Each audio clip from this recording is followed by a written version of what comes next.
고백합니다. 고난 후에 고백한 내용이 나의 가는 길을 그가 아시나니 그가 나를 발견하신 후에는 내가 순금같이 나오리라. 할렐루야. 순금같이 나오기 위해서 하나님께서 의인 욥을 고난을 주셨다고 말씀하십니다. 시편 110편 119편 67절 68절에 보니까요, 고난 당하기 전에는 내가 그릇 행하였더니 이제는 주의 말씀을 지켜나이다. 할렐루야. 고난 당하기 전에는 내가 그릇 행하였더니 이제는 주의 말씀을 지켜나이다. 주는 선하사 선을 행하시오니 주의 율례들로 나를 가르치소서. 할렐루야.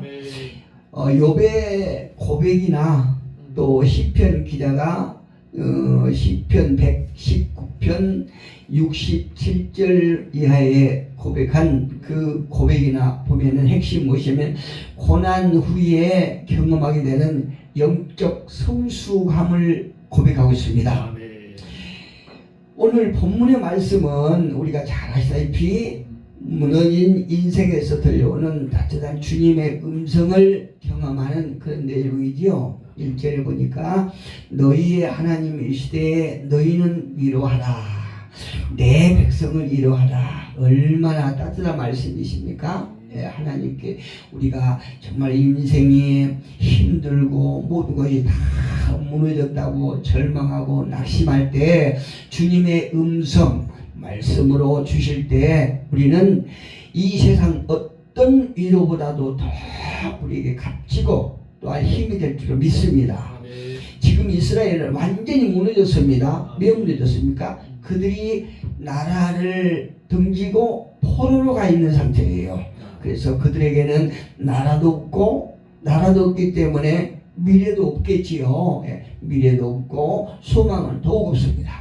저는 그 어떤 나라가 없는 그런 세대가 아니기 때문에 그 나라가 없는 그런 서름을 겪어보지는 않았어요. 그런데 짐작을 할 수 있거든요. 왜 그러냐면 우리가 어떤 고향을 떠나와서 어떤 타향에서 이렇게 큰 방황하는 그 기분이 어쩌면 나라 없는 서름보다는 못하겠지만 그럼에도 불구하고 그 처량함이라는 것은 정말로 힘들지요. 그래서 나라 없는 서름은 굉장히 참으로 가슴에 깊이 상처가 될 줄로 짐작을 합니다. 그래서 이스라엘 백성들이 나라가 무너졌고 그 이스라엘이 완전히 자기네 인생이 무너졌고 나라가 없고 포로로 끌려갔을 때 가서 있는 동안에 정말 미래도 없는 소망이 없는 그런 인생을 살아갔습니다. 그렇죠. 소망이 없는 백성은 죽은 거나 마찬가지라고 생각합니다. 하나님으로부터 버림받았다고 생각할 때 하나님께서는 뭐라고 말씀하십니까? 위로하라. 위로하라. 너희는 위로하라. 내 백성을 위로하라. 이렇게 말씀하세요.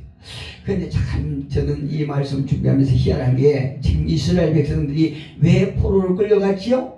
하나님의 말씀을 거역하고 하나님을 불신하고 우상을 섬김으로 말미암아 그 대가로 바벨론의 포로로 끌려갔어요. 지금 포로 생활을 하고 있거든요. 그런데 그들에게 하나님께서 강하게 책망하실 걸로 생각하는데 책망보다는 너희는 위로하라. 내 백성을 위로하라. 이렇게 말씀하시고 계시는 것이에요. 이 말씀은 자신의 부지로 사고를 당한 자에게 우선 필요한 게 무엇입니까? 책망보다는 치료가 필요하다는 거죠. 치료가 우선이라는 거죠. 어떤 부모들은 그렇지요. 자식이 뭔가 부주의해서 문제가 생기면은 그 자식의 놀랬던 마음을 위로하기보다는 책망이 우선 가서 오히려 이렇게 책망을 더 강하게 하는 경우가 있지요. 그런데 오늘 이 말씀을 보고 우리는 같은 부모로서 깨달음이 많이 될 줄로 생각합니다. 사람이 살다가 사업이 망하고 또 가정이 무너지고 또 이제 모든 것이 무너져서 낙심하고 절망해 있는 사람에게 교회가 할 수 있는 말은 무슨 말입니까? 바로 하나님은 당신을 버리지 않았다. 할렐루야. 이 말씀보다도 더 이유가 되는 큰 힘의 말씀은 없을 줄로 생각합니다. 당신은 하나님은 당신을 버리지 않았습니다. 그때 어떤 역사가 일어날까요? 절망하고 있는 그 무너진 영혼이 다시 숨을 쉴 수 있는 기회가 될 줄로 확신합니다. 아멘. 물론 하나님께서는 단순히 이론을 주신 분이 아니라 그분 자체가 이루시죠. 예, 하나님께서는 낙심하고 좌절하고 인생의 모든 것이 무너져 있는 그런 자들에게 하나님께서 위로를 하시지만 그 위로는 하나님 자체가 위로하는 거죠. 예, 사람의 위로의 조건은 어떤 것이냐? 상황이 좋아지면 위로가 될 것이다. 이렇게 말씀하죠. 제가 아는 어떤 분이 지난 화요일 날 수술했다고 그러지 않습니까? 근데 수술할 때 우리가 사실 하나님께서 가장 주신 말씀이 가장 큰 위로라고 이렇게 생각하지만 그럼에도 불구하고 내 옆에 있는 자의 위로를 듣고 싶어하는 것이 인간의 마음이거든요. 그래요. 그게 저도 경험을 해봐서 알거든요. 그런데 또 사람은 그렇지 않아요. 예. 사람이 위로하는 것은 어떤 위로냐? 그래, 시간이 가고 수술 자국이 차츰차츰 나아지면 괜찮을 거야. 이렇게 위로하는 거예요. 우리가 지금 당장 직면하고 있는 문제가 해결되면 모든 것이 우리에게 위로가 될 것이야. 이렇게 위로의 말이라고 하는 거거든요. 그런데 이것이 어떻게 보면은 인간이 가지고 있는 한계라고 할 수 있습니다. 인간이 가지고 있는 한계. 사실 인간은 어떤 보이는 문제에 초점을 맞추고 또 하나님께서는 보이지 않는 것에 초점을 맞추기 때문에 그렇습니다. 그래서 우리의 인간의 시각과 하나님께서 가지고 있는 생각과 계획은 하늘과 땅 차이라 이거죠. 오늘의 핵심은 무엇이냐? 문제 해결 이전에 하나님께서 찾아오신다는 것이에요. 우리가 가지고 있는 그 어떤 문제 때문에 고통하고 있을 때에 하나님께서는 그 문제가 해결되기 이전에 이미 우리에게 찾아오신다는 것입니다. 그러면은 하나님께서 우리에게 찾아오시는데 우리가 해야 될 것이 따로 있습니다. 어떤 것이냐? 오늘 본문 3절에서 5절을 보니까 이렇게 말씀하세요. 외치는 자의 소리여 이르되 너희는 광야에서 여호와의 길을 예비하라. 사막에서 우리 하나님의 대로를 평탄하게 하라.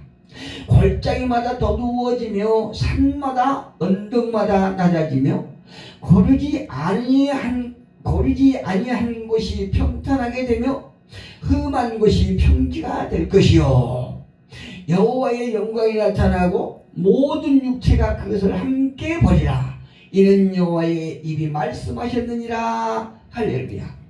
여러분, 일반 사람이 청와대를 한번 방문하려면요, 저는 청와대 가보지도 않았고 옆에 구경도 안 해봤지만 갔다 오는 분들 얘기를 들으면 청와대 한번 방문할 계획이 있으면 한 달에서 멀리는 한 3개월 이렇게 준비한다고 그래요. 청와대 어디 가서 무슨 신혼조회는 이거는 뭐 말할 것도 없겠지요. 근데 그곳에 가서 어떻게 행동을 하고 이거 막 일거수일투족을 다 이렇게 숙지해야 되기 때문에 그 기간은 뭐 한 달 이상, 2달, 3개월 이렇게 준비한다고 그럽니다. 이렇게 한 나라 대통령이 통수권자가 거처하고 있는 그 청와대를 한번 방문한데도 그렇게 한다고 그래요.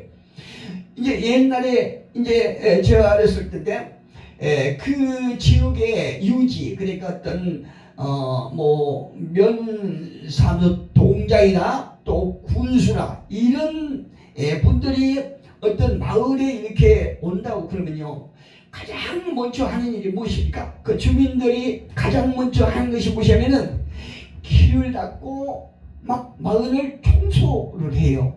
아주 얼마나 청소해요. 군대에서도 보면 어떤 군대 스타가 딱 오기 전에 그 군대 내무관이나 어떤 그 연병장이나 이런 데를 아주 막 청소하기가 그렇게 막 급하다고 그러지 않습니까? 깨끗이. 그런데 하물며 여호와께서 우리에게 오셔서 하나님의 계획을 이루시도록 우리가 해야 될 것은 무엇이냐? 길을 닦는 거예요. 우리가 길을 닦아서 주님을 맞이할 준비를 해야 된다, 이 말씀이거든요. 그러면 우리의 마음을 길을 닦는 것은 바로 오늘 이 3절에서 얘기하는 것처럼 길을 평탄하게, 하나님 대를 평탄하게 하는 것은 우리 마음으로 준비하는 것이거든요. 여호와께서, 하나님께서 교회에 오신다라고 그러면은 교회 청소를 하는 것이 아니고 교회의 어떤 이런 물리적인 청소를 하는 것은 말할 것도 없지만은 우리가 반드시 해야 될 것은 마음을 준비하는 거예요. 마음을 깨끗이 비우고 여호와를 맞을 준비를 우리가 해야 된다, 이렇게 우리가 해석할 수 있습니다. 이스라엘 백성들이 광야에 들어가기 전에 가장 먼저 준비하라고 하나님께서 말씀하셨던 것이 무엇입니까? 광야를 가기 전에 어떤 신발을 준비하라, 옷을 준비하라, 음식을 준비하라, 어떤 텐트를 준비하라, 이것이 아니고 너희 마음을 정결케 하라 말씀하지 않습니까? 나머지는 하나님께서 하신다는 거예요. 우리가 이 땅의 광야길을 걸으면서 하나님께서 허락하지 아니하시면 우리가 살아갈 수 없는 것이 이 광야입니다. 악한 사단이 우리를 허심탄탄 노리고 우리를 넘어지게 하고 우리를 함정에 넣고 올무에 걸리게 해서 얼마나 그들이 우리를 노리고 있습니까? 사자가 며칠을 굶주려서 그 먹이를 찾는 이런 상태로 악한 사단이 우리를 노리고 있지 않습니까? 그런데 이런 세상에서 우리가 주님과 함께 하지 아니하면은 이겨나갈 수 없어요. 절대 이겨나갈 수 없고 나갈 수 없습니다. 우리가 딱 선택이 두 가지예요.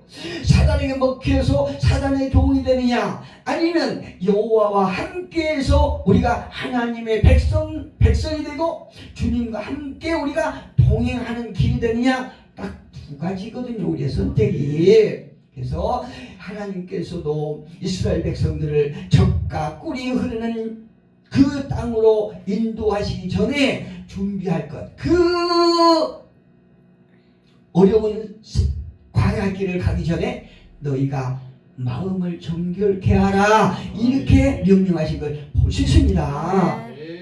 마태복음 3장 3절에도 보면은요, 어떤 말씀이 있습니까? 세례 요한이 주님을 오시기 전에 회개하라 그러지 않습니까? 마음에 우리가 더러운 것, 부정하는 것, 이런 것을 비우고 주님의 오신 그 길을 예비하라는 것입니다. 즉 우리의 마음을 깨끗이 준비하라고 말씀하고 계신 것입니다. 4절에 한번 볼게요. 오늘 4절에 보면요, 골짜기마다 도두어지며 산마다 언덕마다 낮아지며 고르지 아니한 곳이 평탄하게 되며 험한 곳이 평지가 될 것이다, 이렇게 말씀하세요. 이 말씀을 우리가 어떤 물리적으로 보는 것이 아니고 영적으로 우리가 해석할 수 있습니다. 우리의 영적 골짜기나 산이나 고르지 않는 우리의 내면의 길들은 어떻게 돼야 됩니까? 우리가 우리 스스로 도우는 것을 버리고 우리가 주님을 맞을 준비를 해야 된다는 것입니다. 로마서 1장 29절에 보니까 이렇게 사도 바울은 말하고 있습니다. 곧 모든 불의, 조악, 탐욕, 악의가 가득한 자요, 시기, 살인, 분쟁, 사기, 악독이 가득한 자요, 수군수군하는 자요. 누가 이럽니까? 마귀의 백성들이 그런 거예요. 마귀의 백성들이. 30절 보니까 비방하는 자요, 하나님께서 미워하시는 자요, 능욕하는 자요, 교만한 자요, 자랑하는 자요, 세상 자랑하는 거죠. 자랑하는 자요, 악을 도모하는 자요, 부모를 거역하는 자다. 이렇게 말씀합니다. 이런 마음을, 그러니까 이제 이 마음은 이런 말을 사도 바울을 통해서 어떤 자들에게 하냐면은 믿는다고 하는 사람들에게 이렇게 말씀하고 있는 것이에요. 우리가 하나님을 믿는다고 하지만 세상의 어떤 우상을 경비해서 섬길 수 없다는 거죠.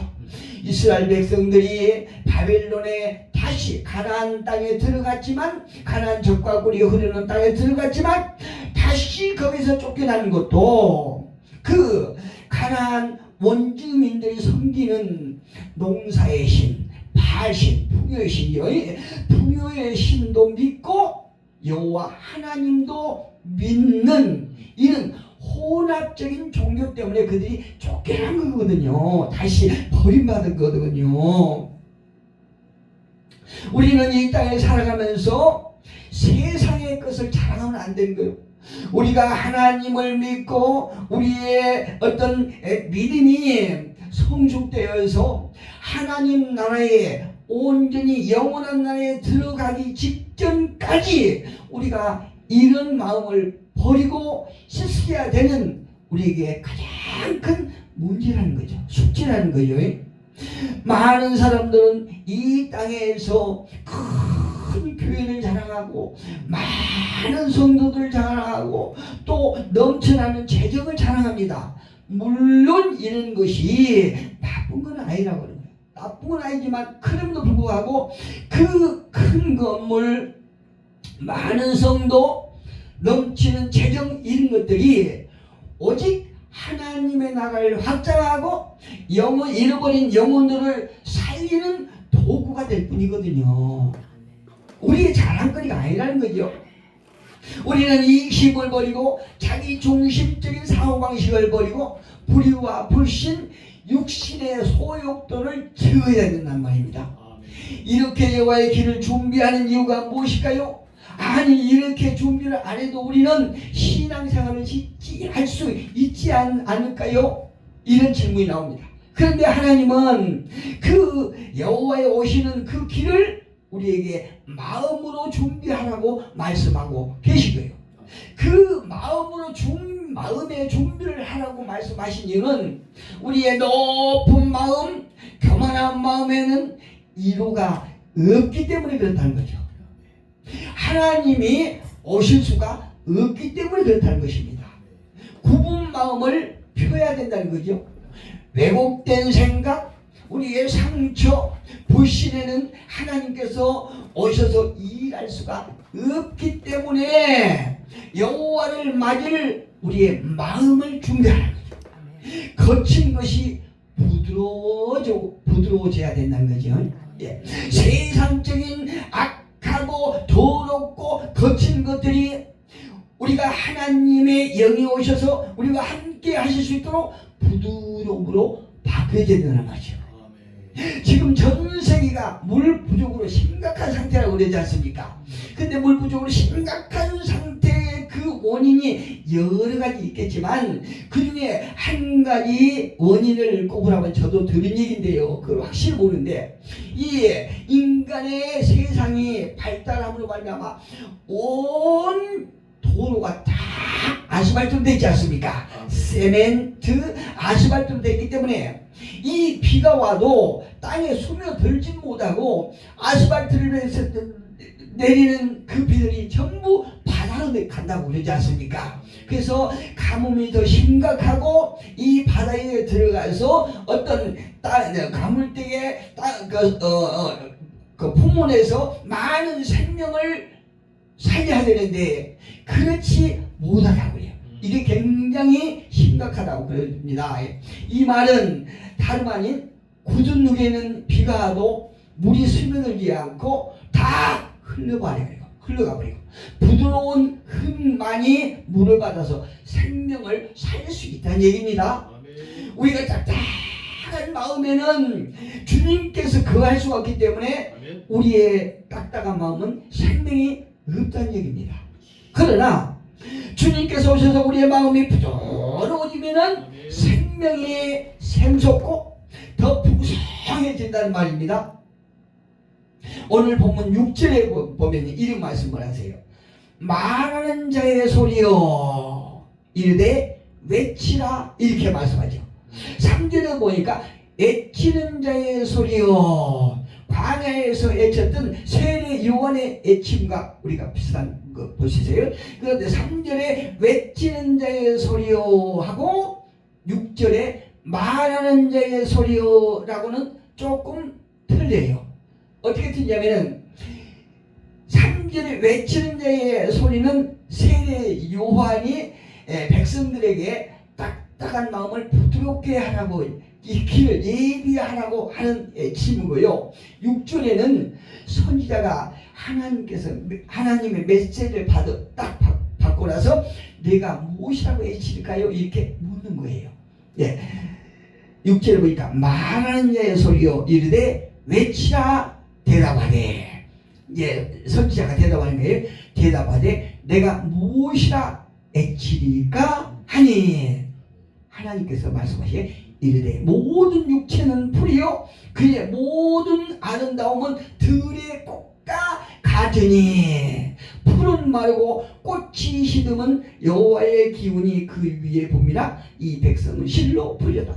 이야, 하나의 시적이 대단한 시적이 나온 것 같아요.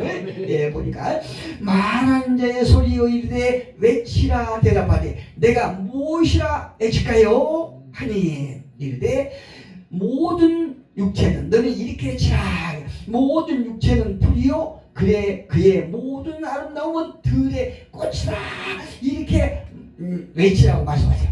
예, 그런데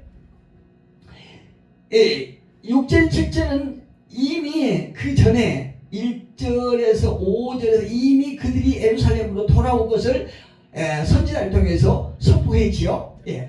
그런데 이 소식은 정말 놀랍고 이데아기까지 하는 거예요. 5절 이하에. 왜 그러냐면 이스라엘 백성들은 이와 같은 소원이 빨리 이루어지길 원하거든요. 아직 포로 생활했습니다. 아직 바벨론에 있습니다. 바벨론당했는데 하나님께서 선지자를 통해서 너희가 고국으로 돌아올 것이다 그러면서 너무나 이렇게 부드러운 또 소망이 되는 위로의 말씀을 하시지 않습니까? 이렇게 아주 기쁜 소식을 듣고, 야, 그때가 언제인지 모르면은 내일이라도 빨리 가고 싶어요. 그런데 문제가 있는데, 어떤 것이 문제냐면은 이 엄청난 일을 이 이스라엘 백성들은 자기들의 힘으로 가능할 것이라고 생각하는 거예요. 이것이 너무나 큰 문제가 된 거예요. 자기네들 이제 너무나 급한 마음에 자기네들 힘으로 빨리 고국으로 갈 수 있겠다 이렇게 생각해요. 그때 여호와께서 선지자를 통해서 주신 메시지가 무슨 메시지냐? 6절부터 말하는 자의 소리여 이르되 외치라 대답하되 내가 무엇이라고 외치리까 하니 이르되 모든 육체는 풀이요 그의 모든 아름다움은 들의 꽃과 같으니 너희가 백날 그래봐라 너희는 여자가 풀이다. 예, 하루 아침에 나와서 또 그냥 해가 뜨면은 사라지는 안개와 같은 존재다. 예. 풀은 마르고 꽃이 시듬은 여호와의 기운이 그 위에 붐이라 이 백성은 실로 풀이로다. 너희가 아무리 그리봐야 내가 허락하지 아니하면 안 된다. 세상을 오래는 안 살아봤지만 조금 살아보니까 사실 그래요. 저도 제 의가 굉장히 강했거든요. 제가 무엇이든지 할 수 있다고 이렇게 했던 그 착각을 가지고 오랫동안 살았던 사람이에요. 그런데 조금씩 손톱만큼 철이 들다 보니까 내가 할 수 있는 것은 없어. 오직 하나님께서 허락하신 만큼만 할 수 있다는 거죠. 그래서 인생은 풀과 같다 이거예요. 우리 인간은 강한 것 같지만 너무나 쉽게 무너지는 것 같다는 거예요. 우선 아까 서두 제가 말씀드린 것처럼 어떤 제 아는 목사님이 화요일날 수술했다고 그러거든요. 야, 기분 같아서는 수술하지 않고 내가 그냥 내 힘으로 어떻게 해서 딱 나섰으면 좋겠어. 그래, 그냥 딱 넘겼으면 좋겠어. 그런데 안 되지 않습니까? 내 손에 약간의 조그만 뽀드락지 하나 나와도 내 힘으로 할 수 없어요. 이렇게 인간은 건강해도 내 스스로 할 수 없습니다. 또 우리가 정말로 우리 목회를 하면서 특히 이렇게 미자립 교회를 섬기고 있는 목회자들은 이 재정에 대해서 굉장히 어려움이 있지 않습니까? 우리가 다 경험해 봤으니까. 그렇지? 그래서 참 꿈에도 어떤 재정에 걱정하지 아니하고 우리가 선교하고 싶을 때, 교제하고 싶을 때, 구제하고 싶을 때 마음껏 하고 싶은 이런 마음이 정말 태산 같아요. 그런데 뜻대로 안 되지 않습니까? 예, 우리가 참 소원만 가지고 하나님 앞에 아닐 뿐이에요. 그런데 그게 안 돼요.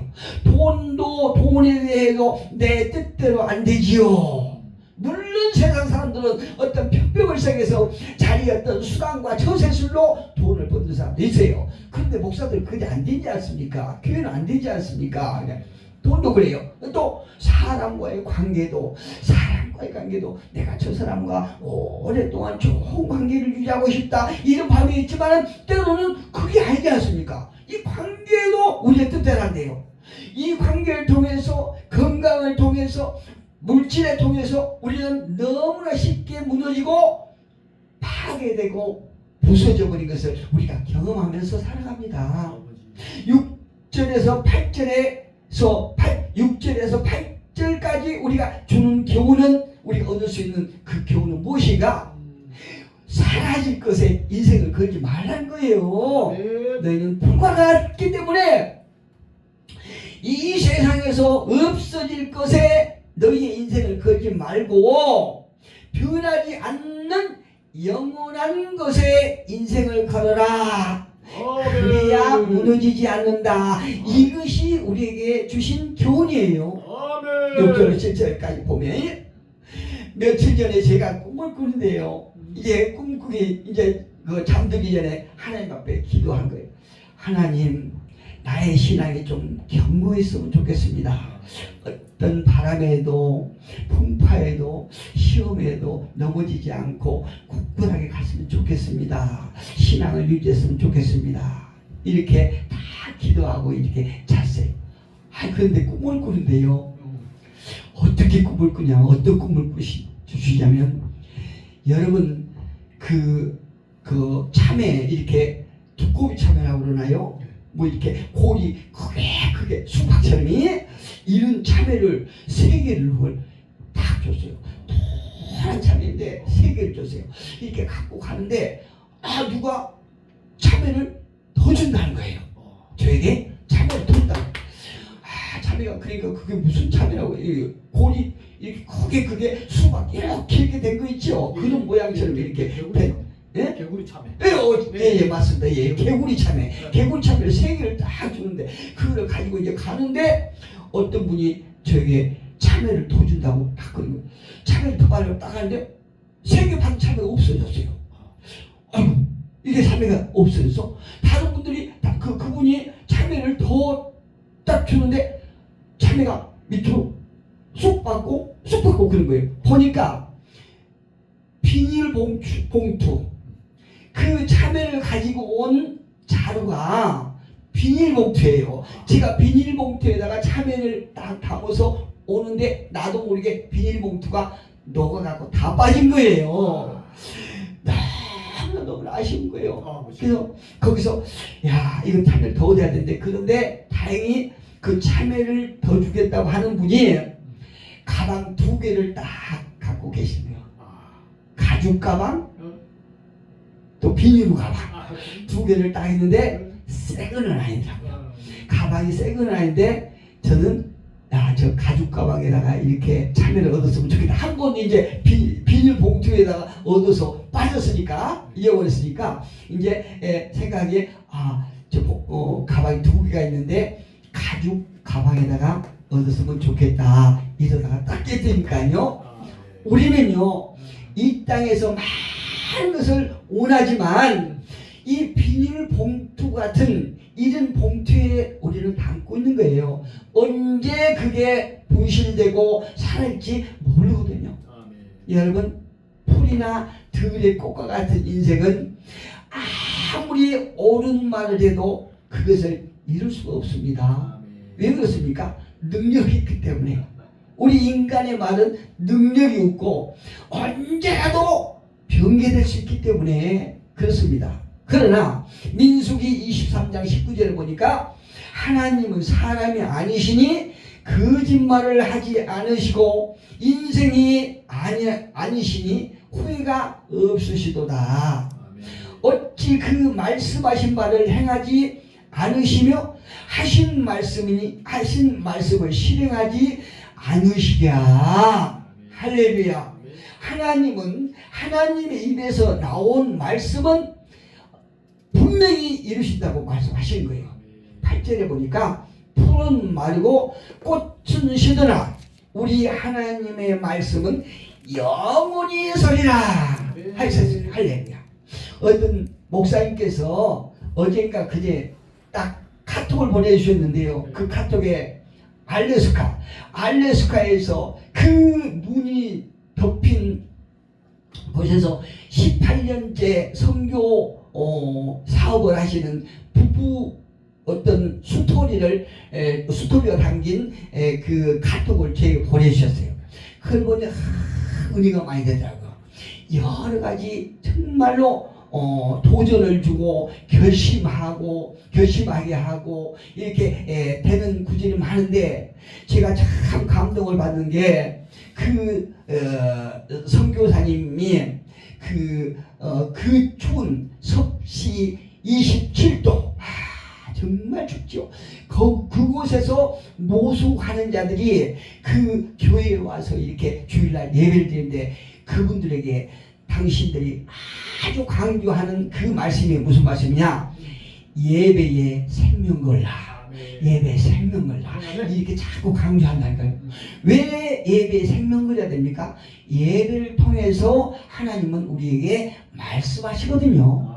말씀하시고 우리가 나아갈 수 있는 힘을 주시고 또 악한 어둠의 세력과 싸워 이길 수 있는 방법을 주시기 때문에 우리가 예배에 항상 생명을 걸 수 있는, 그래서 우리가 이 땅에 사는 날 동안 승리하는 우리 모두가 되시기를 예수 그리스도의 이름으로 축복합니다.